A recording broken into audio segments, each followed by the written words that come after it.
آج جو کچھ تم میرے خلاف کر رہے ہو عقل کے اندھو، یہ تو اللہ کا رسول ہونے کی پہچان ہے، یہ تو رسولوں کے ساتھ کیا جاتا ہے۔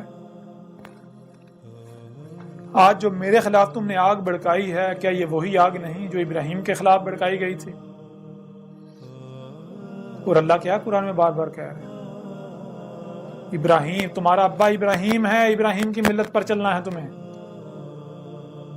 اگر ابراہیم کی ملت پر چلیں اور وہی نہ ہو جو ابراہیم کے ساتھ ہوا، یہ کہاں لکھا ہے؟ تم بڑے دعوے دار بنتے ہو، ہم ملت ابراہیم پر چل رہے ہیں، ملت ابراہیم پر چل رہے ہیں، تو تمہیں اس کا سامنا کیوں نہیں کرنا پڑتا جس کا سامنا ابراہیم کو کرنا پڑا، جس کا سامنا موسیٰ کو کرنا پڑا، جس کا سامنا عیسیٰ بن مریم کو کرنا پڑا، جس کا سامنا محمد کو کرنا پڑا، ان کی دعوت کو تسلیم کرنے والوں کو کرنا پڑا؟ تم تو بالکل اس کے برعکس، ان کے برعکس جو مشرکین تھے، جو ان کے دشمن تھے، ان کے ساتھ میں کھڑے ہوئے ہو۔ آج میں ہوں اپنے ابا ابراہیم کی ملت پر چل رہا ہوں، جب میں نے ابراہیم کو اپنا ابا بنایا، اپنے ابا ابراہیم کی ملت پر چل رہا ہوں، تو میرے خلاف بھی وہی آگ بھڑکائی گئی، وہی آگ بھڑکائی جا رہی ہے جو ابراہیم کے خلاف بھڑکائی گئی۔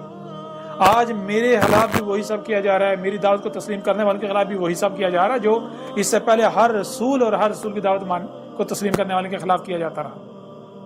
تو ذرا بتاؤ تم کہاں کھڑے ہو، کہاں کھڑے ہو تم؟ وہ قرآن کا تو ایک ایک لفظ تمہیں باطل ثابت کر رہا ہے، تمہیں تمہاری اوقات دکھا رہا ہے۔ قرآن تو آئینہ ہے، اپنے آپ کو دیکھو قرآن میں کہاں کھڑے ہو۔ یا تو سیدھا دو ٹوک کہو، نہیں جی قرآن میں کچھ بھی نہیں ہے، حالانکہ اللہ تو بار بار کہہ رہا ہے اس قرآن میں ہم نے سب کا سب کچھ بھی نہیں چھوڑا، سب کا سب مصنوع سے سامنے لا رکھا۔ اب کیا کرو گے؟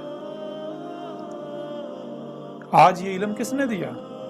سورہ تغابن کی آیت نمبر 5، الم یاتکم نبأ الذین کفروا من قبل فذاقوا وبال امرهم ولهم عذاب علیم۔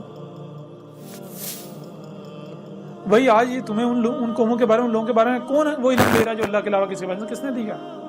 یہ تمہارے سامنے اللہ کا رسول احمد عیسیٰ بیٹھا ہوا ہے۔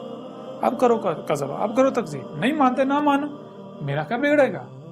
میرے ذمہ تو صرف کھول کر پہنچا دینا ہے، بس میرے ذمہ صرف اور صرف کھول کر پہنچا دینا ہے، بس اس کے علاوہ کچھ نہیں۔ اب یہ جتنی بھی آیات ہیں، ایسی آیات سے قرآن بھرا پڑا ہے۔ جا کے دیکھو جو نوح کو کہا گیا، وہ نوح کی مسل سے آج میری تاریخ ہے۔ جو ہود کو کہا گیا، ہود کی مسل سے میری تاریخ ہے۔ جو صالح کو کہا گیا، صالح کی مسل سے میری تاریخ ہے۔ جو شعیب کو کہا گیا، شعیب کی مسل سے میری تاریخ ہے۔ وہ ساری آج کی تاریخ ہے۔ کیا کرو گے؟ وہ آخرین میں بھیجے جانے والے رسول تھے، محمد اولین میں آیا تھا، میں آخرین میں ہوں۔ اب کیا کرو گے؟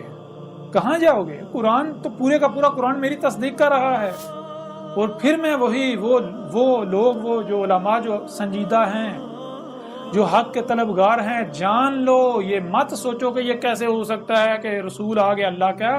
وہ اللہ کے بندو، رسول نے آنا تو تھا نا، ظاہر جن میں آنا تھا، انہوں نے یہی کہنا تھا۔ اور آج مجھے جو کہا جا رہا ہے، یہ تو بشر ہے، ہماری ہی مسل، اس کے پاس کوئی معجزات نہیں ہے، کوئی کچھ بھی نہیں ہے۔ تو میں تو مان رہا ہوں، ہاں میں بشر ہوں، دیکھو قرآن میں کیا لکھا ہوا ہے۔ ہر رسول نے یہ کہا، ہاں ہم بشر ہیں، تمہاری ہی مسل۔ ہاں فرق یہ ہے کہ ہماری طرف وحی کیا جا رہا ہے، ہم اللہ کی زبان ہیں، ہم اللہ کی غلامی کر رہے ہیں، ہمیں جو ہمارا رب کہہ رہے ہیں وہ تم تک پہنچا رہے ہیں، ہماری جو ذمہ داری ہم وہ پوری کر رہے ہیں۔ تو میں تو اللہ کا غلام ہوں، اللہ کا عبد ہوں۔ میں نے کب کہا کہ میں تم سے کوئی جو ہے وہ ایز اے بشر منفرد ہوں، مجھے معجزات دیے گئے؟ معجزات کیوں کہاں؟ معجزات کے ساتھ جو آئے، جو کہے مجھے معجزات دیے گئے، وہ تو رسول ہی نہیں ہے۔ کسی ایک بھی رسول کو معجزات نہیں دیے گئے، ہر رسول کو آیات، ہر رسول جو ہے وہ بینات کے ساتھ آیا، ہر رسول البینات کے ساتھ آیا۔ وَلَقَدْ أَرْسَلْنَا رُسُلَنَا بِالْبَيِّنَاتِ۔ تم اپنی تحقیق کر لو، گھوڑے دوڑا لو، ہم نے قدر میں کر دیا رسول کو البینات کے ساتھ بیس کرنا۔ جو قدر میں کر دیا اس کے خلاف کچھ ہو ہی نہیں سکتا، ممکن ہی نہیں ہے۔